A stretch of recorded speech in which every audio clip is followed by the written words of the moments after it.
Long ago, in the land of Canaan, there lived a man named Jacob.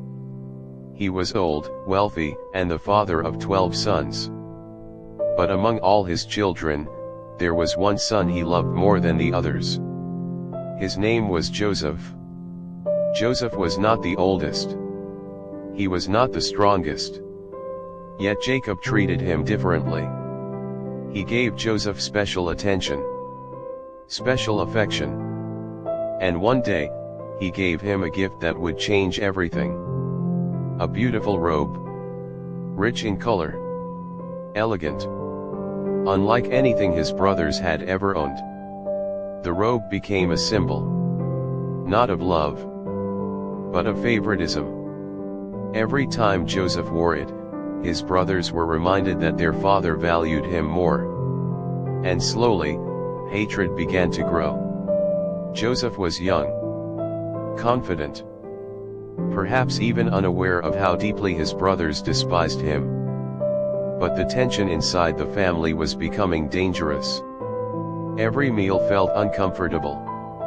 Every conversation felt forced. His brothers could barely speak to him peacefully. Yet Joseph had no idea that his life was about to change forever. Because soon, dreams would enter the story. Dreams so powerful that they would ignite betrayal, slavery, prison, and eventually, a miracle no one could imagine. And it all began inside one broken family. One night, Joseph had a dream. And when morning came, he made a terrible mistake. He told his brothers. "We were gathering grain in the field," Joseph said. "And suddenly my bundle stood upright, while all of yours bowed down to mine." Silence filled the air. His brothers stared at him in disbelief. Was Joseph saying that one day they would bow before him? The jealousy inside them grew hotter. But then Joseph had another dream. This time, the sun, moon, and 11 stars bowed down before him. Even Jacob became disturbed. "Will your mother and I truly bow before you someday?" his father asked. But deep inside, Jacob wondered if the dreams meant something greater. Joseph's brothers, however, were furious. To them, Joseph wasn't just favored anymore. Now he sounded arrogant, dangerous. They began replaying the dreams in their minds again and again. And hatred slowly transformed into something darker, something violent.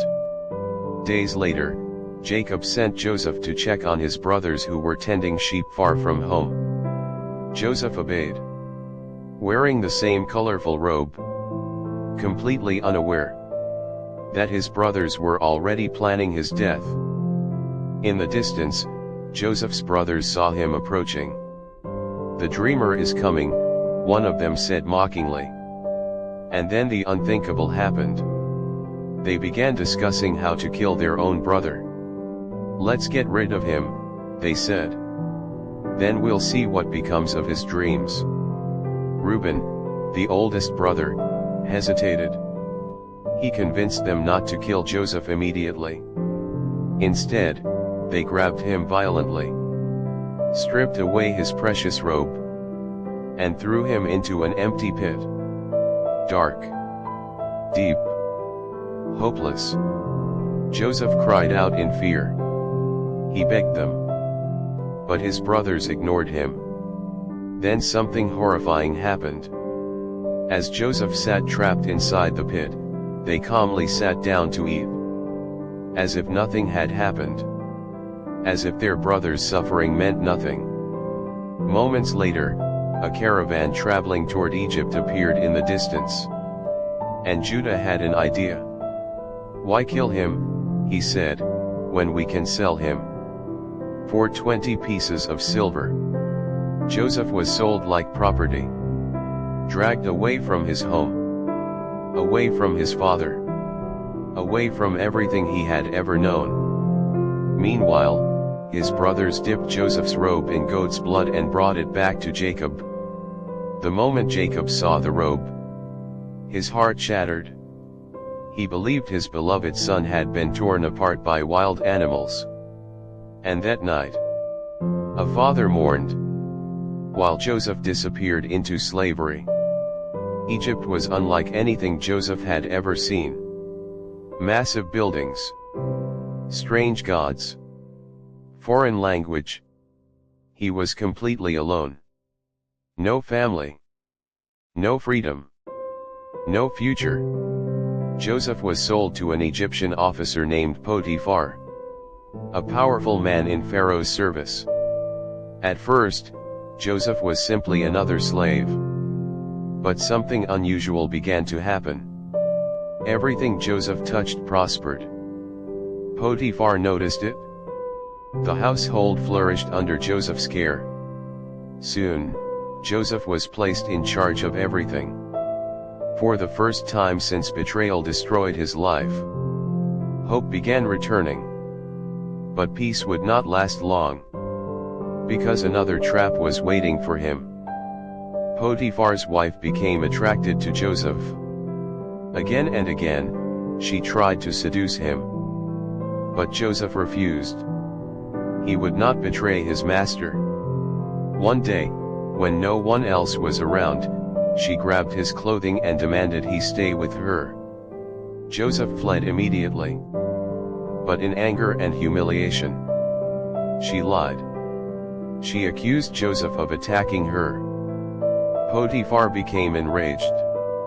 And despite Joseph's innocence, he was thrown into prison. Once again, Joseph lost everything. Again. The prison was cold, dark, silent. Joseph had done the right thing, and still suffered for it. Many people would have become bitter. Many would have abandoned faith completely.